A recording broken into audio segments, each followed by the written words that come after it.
legendary Douglas DC-3 airliner. Let's have a look at this beauty. Hi everybody, Howard Forder, ForderLearnToFly.com. Let's take this in for a flyby first. This is actually Bob flying it in for me to Toronto Island Airport, and after that he'll land it, and I get to take over and attempt takeoff and landings. Let's see how many takes it takes for me. Now this is a tail dragger. I want to just tell you a few things here. I'm going to read directly from Wikipedia, give you some quotes from there.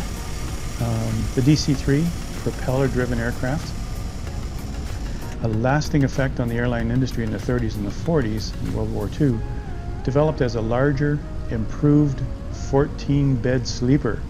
Did you hear that? A sleeper version of the Douglas DC-2. Low-wing, metal monoplane, tailwheel landing gear, as you see, and that's the hardest part that I found.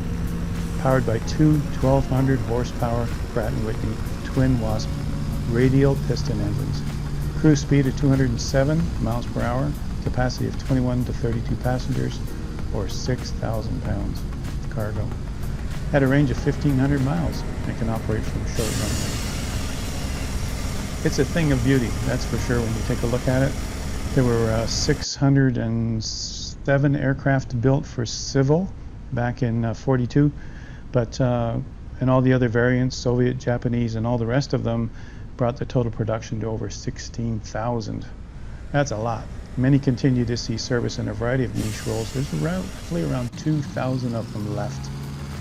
Now here I am at the controls. My time to take off. VR rotate speed is 97, but we're going to see that tail wheel come up first. As you gain speed, as with any tail dragger, you'll see that rear wheel lift first, and then you'll see us just naturally let it take off. My first attempt, I actually tried to pull it off the runway, and I learned that with this airplane, you let it fly itself off the runway. No flaps are needed, and no flaps are called for in the checklist, and it literally will find its speed and find its lift and eventually just pull itself off the runway. 1,600 feet to take off, 2,600 feet to land. So that's pretty impressive, considering the load that it brings with it.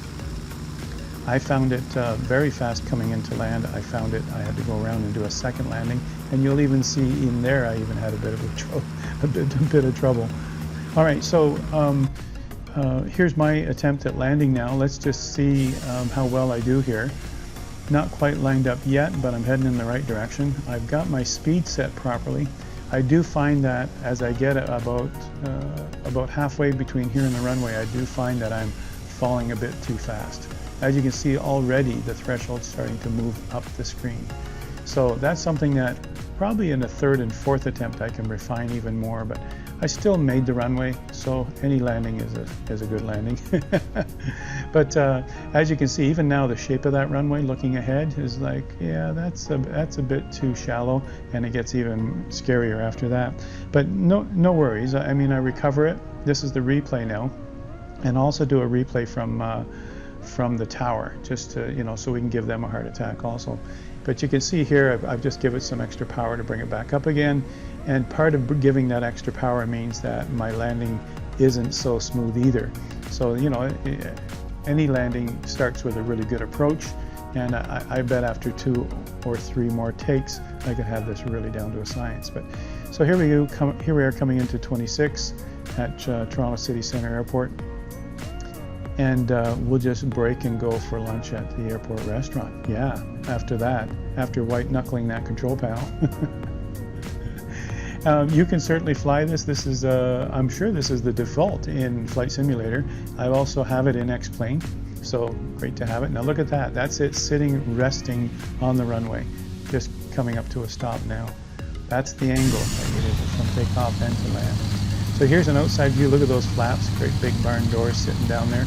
The noise that you hear once in a while is also the flaps noise of the hydraulics.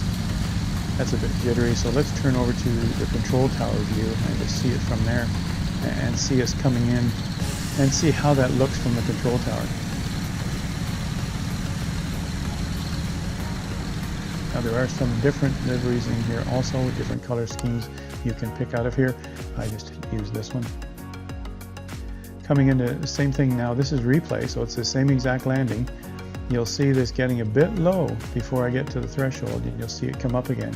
That's when the air traffic controllers in the tower are watching with binoculars as this legendary DC-3 comes into land, comes back home to Toronto where it was built, and we take a look at this thing and we see it start to dip right about there, and it's like, Howard, okay, thanks. Phew, that was close. And then I pull it in and make a nice landing, or a pretty decent one anyway. I think it's decent compared to some of the sloppy attempts I had at first. Now the approach here, 105 knots, typically landing full flaps. Just take it down as low as it can go. We want those barn doors to stop us on the run out.